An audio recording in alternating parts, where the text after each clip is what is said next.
Assalamualaikum warahmatullahi wabarakatuh. Saya Wildan Diki Ramadhani dari kelompok 1 akan mempresentasikan tentang manajemen risiko.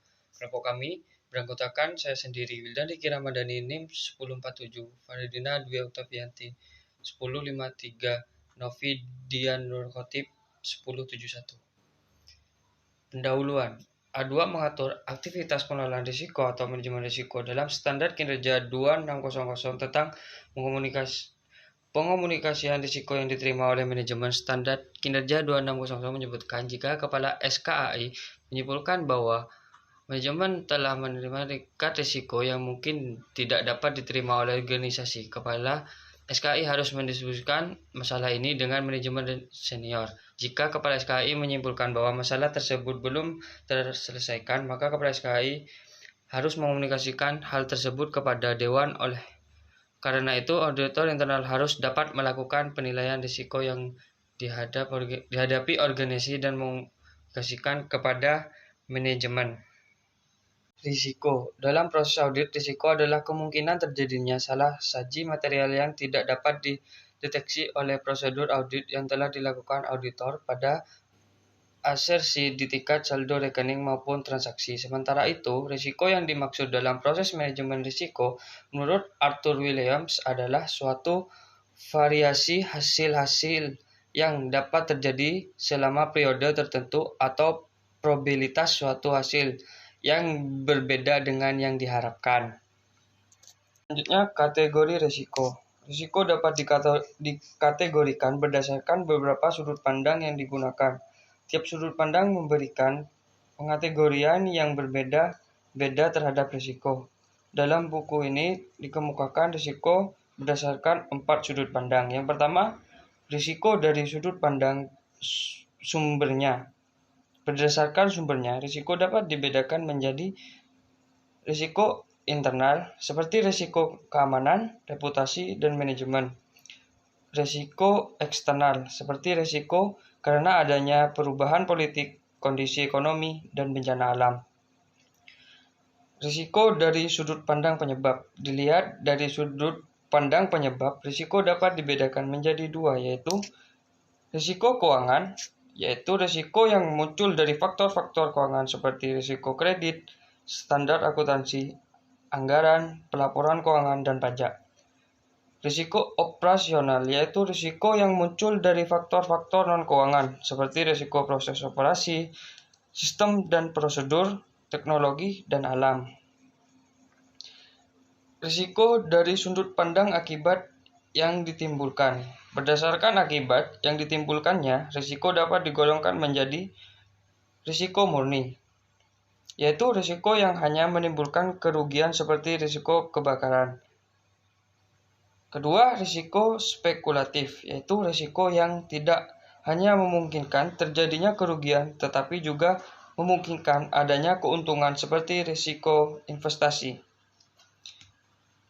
Risiko dari sudut pandang jenis.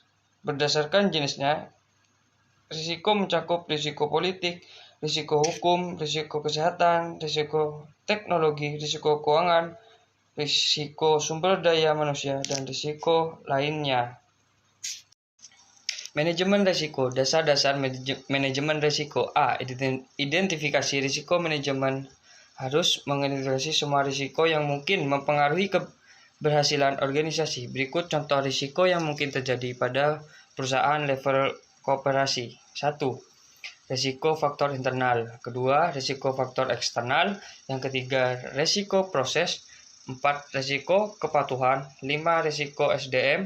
6. Risiko perbendaharaan. 7. Risiko kredit. 8. Risiko perpandangan. 9. Risiko keuangan. 10. Risiko teknologi. Penilaian risiko dilakukan untuk memetakan risiko berdasarkan kemungkinan keterjadiannya dan dampak yang ditimbulkan bila risiko itu terjadi. Untuk melakukan penilaian risiko, terlebih dahulu disusun skala kemungkinan dan skala dampak. Skala kemungkinan dapat disusun dengan skala sangat jarang, sering, dan sangat sering.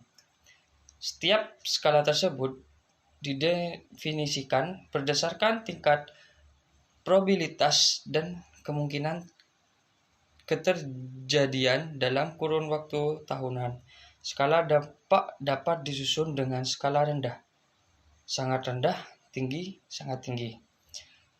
Definisi dari tiap skala tersebut didasarkan pada dampak yang akan timbul jika risiko tersebut terjadi terhadap aspek operasional, keuangan, dan reputasi produk maupun perusahaan. C. Prioritas risiko dan perencanaan respon. Penilaian risiko menghasilkan nilai status risiko yang menunjukkan probabilitas kejadian risiko dan dampak yang muncul bila risiko terjadi. Manajemen perlu menggunakan hasil penilaian risiko untuk menentukan prioritas risiko yang harus direspon dan strategi yang digunakan untuk merespon risiko tersebut. Manajemen dapat merespon risiko dengan 5 tindakan berikut.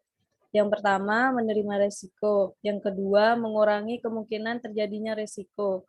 Yang ketiga, mengurangi dampak yang ditimbulkan oleh risiko yang mungkin terjadi. Yang keempat, berbagi risiko dengan pihak lain. Yang kelima, menghindari risiko.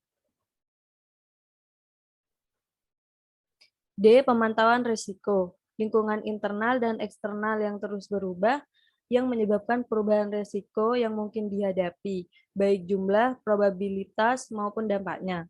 Pemantauan risiko dapat dilakukan secara periodik sesuai dengan kondisi lingkungan internal dan eksternal organisasi. Respon dan pemantauan risiko memerlukan analisis biaya dan manfaat. Pengendalian yang ketat untuk mencegah dan memitigasi risiko membutuhkan biaya yang lebih tinggi daripada pengendalian yang longgar.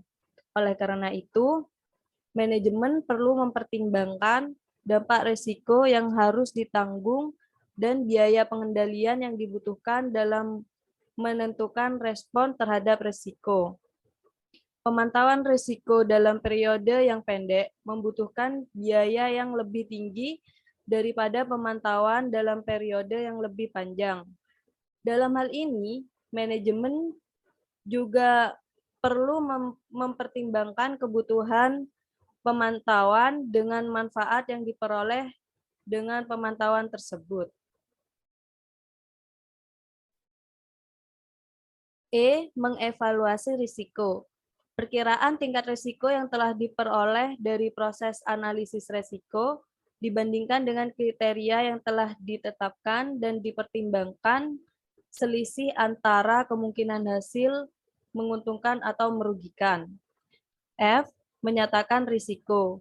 Mengembangkan dan mengimplementasikan strategi biaya yang efektif dan menjalankan perencanaan untuk meningkatkan laba potensi dan mengurangi biaya potensial. G. Memantau dan meninjau. Manajemen perlu memonitor efektivitas setiap langkah dalam proses manajemen risiko. Hal tersebut penting untuk peningkatan berkelanjutan. Risiko dan efektivitas tindakan yang dilakukan sebagai respon atas risiko dapat mengukur kebutuhan memantau peta risiko untuk meyakinkan bahwa perubahan berbagai hal tidak mengubah skala prioritas. Manajemen risiko, COSO IRM. Menurut COSO IRM, manajemen risiko perusahaan adalah proses yang dijalankan oleh Dewan Direksi, manajemen, dan personel lainnya. Diimplementasikan dalam penentuan strategi untuk segenap organisasi perusahaan. Dirancang untuk mengidentifikasi kejadian potensial yang dapat memberikan dampak negatif bagi perusahaan dan mengelola risiko berdasarkan selera risiko untuk menjamin tercapainya tujuan perusahaan. Untuk mencapai tujuan tersebut, COSO IRM merumuskan 8 komponen manajemen risiko. Yang pertama, A. Lingkungan internal. Komponen lingkungan internal COSO IRM terdiri dari unsur 1. Filosofi manajemen risiko. 2. Selera risiko manajemen terhadap risiko. 3. Sikap Dewan Direksi. 4. Integritas dan nilai-nilai etika. 5. Komitmen terhadap kompetensi. 6. Struktur organisasi. 7. Penugasan wewenang dan tanggung jawab. 8. Standar sumber daya manusia. B. Menetapkan tujuan. Perusahaan harus menetapkan tujuan dan sasaran yang strategis yang sesuai dengan visi misinya. Tujuan dan sasaran tersebut harus meliputi efektivitas dan efisiensi operasi, pelaporan keuangan, dan kepatuhan terhadap peraturan. C. Identifikasi resiko. Dalam usaha pencapaian tujuan, perusahaan mungkin menghadapi kejadian yang dapat mempengaruhi implementasi strategi dan pencapaian tujuan yang disebut resiko. D. Penilaian resiko. Penilaian resiko memberikan informasi yang memungkinkan perusahaan untuk mempertimbangkan resiko yang telah diidentifikasi terhadap prestasi perusahaan dalam pencapaian tujuannya. Sebagai bagian penting dari proses penilaian resiko, perusahaan perlu mempertimbangkan sifat resiko sebagai berikut. Yang pertama, resiko inheren, yang kedua, resiko residual, yang ketiga, respon resiko. Setelah mengidentifikasi dan menilai resiko, perusahaan menyusun dan menjalankan respon atau atas resiko yang signifikan.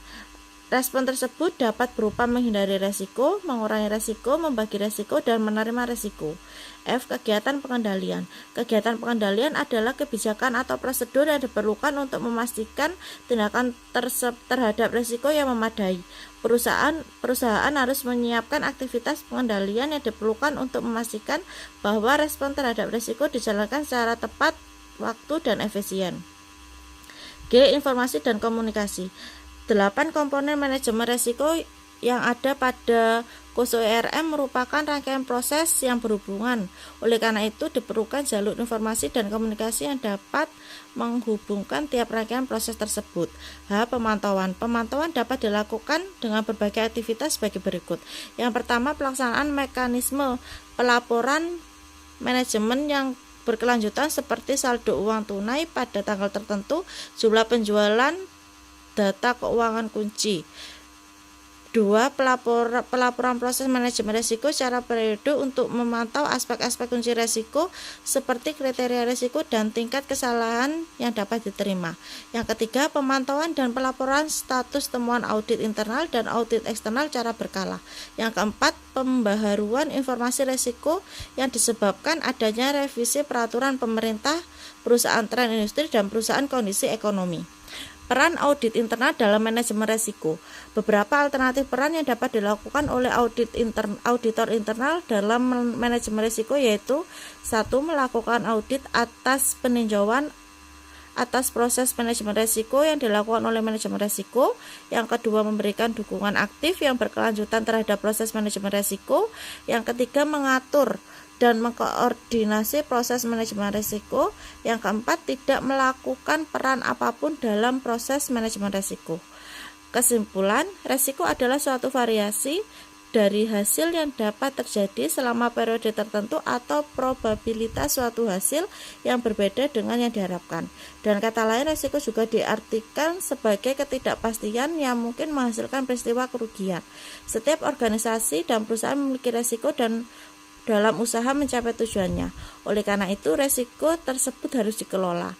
Manajemen risiko yang digunakan oleh organisasi dalam berbagai bentuk pendekatan disebut manajemen risiko perusahaan. Proses manajemen risiko perusahaan dimulai dengan identifikasi risiko sehingga menghasilkan daftar risiko.